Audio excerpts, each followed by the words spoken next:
Good day and welcome to the Pomeranz Mentor Series. This is a clip from one of our reading series discs, and I hope you'll enjoy it. It's an example of somebody with a complex Chiari malformation that has been treated with the complication of over-rigorous occipital decompression. The entity is known as cerebellar ptosis. It's not something that the average non-neurosurgeon is familiar with, and we display it here, and I discuss it with my colleague, Dr. Malcolm Schupek, a neurosurgeon and neuroradiologist. I hope you'll enjoy it.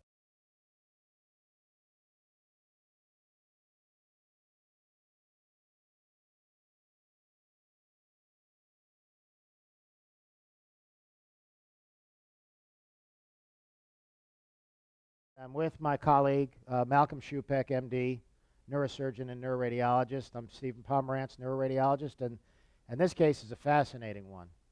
A patient who has had a Chiari decompression.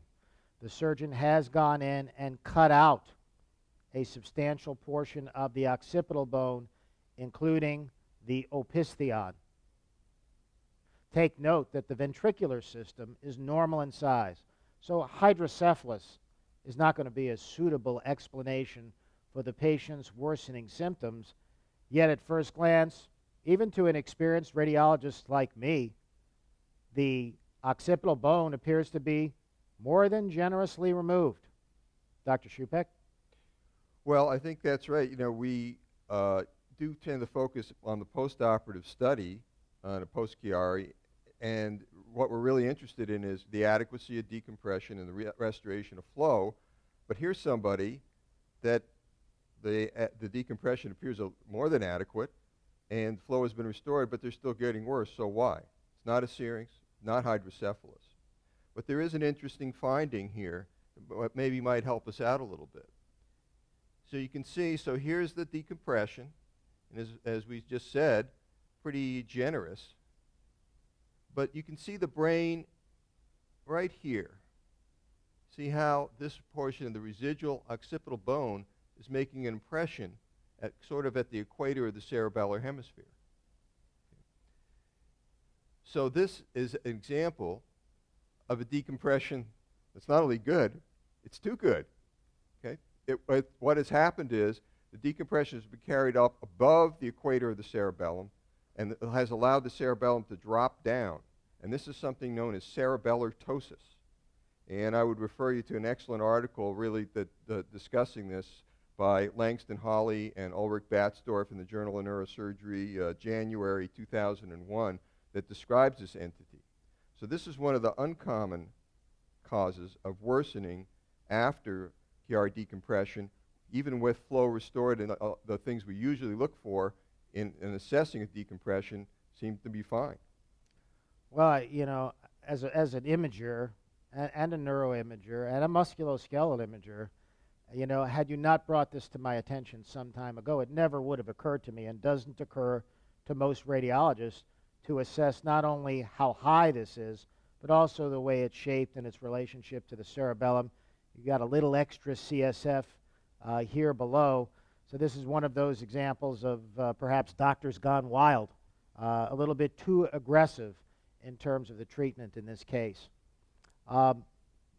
That concludes and summarizes the problem that this young lady has, but how do you fix it? Well, that's a difficult problem. It depends. One question is there a syrinx form? Because sometimes you will see what will happen is that a syrinx that has gone away reforms. And there are a couple of ways of doing that. The article that I just mentioned by Dr. Batzdorf describes a technique where basically you reconstruct and do a cranioplasty of the cerebellum basically to support it. There are alternatives. If there's a syrinx, the syrinx can be shunted as another method if that is felt to be the primary reason for the patient worsening. But it's a complex matter, and I can tell you, when I was a neurosurgery resident, I never learned about it. It's something that you find out about in practice, and I had the opportunity to talk to Dr. Batzdorf about it. So it's, as Dr. Pomeranz just mentioned, not very well appreciated cause. So there are treatments, but something that a lot of people, and perhaps some of the surgeons you'll be working with, may not be aware of, and a place you could really help them out. You practiced neurosurgery for 25 years. Let me ask you one last question. You're looking at this case, you know what's wrong, you know what has to be done. Would you insist on imaging lower down, or do you think you have enough to just plow forward?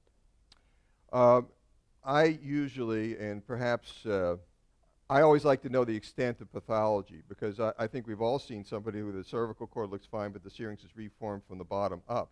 You know, CSF problems often are at the lowest portion, the most distal portion of the lesion. So I don't think we know for sure that there's not a thoracic syrinx. So yes, I would image this patient, and once again, just know what we have beforehand.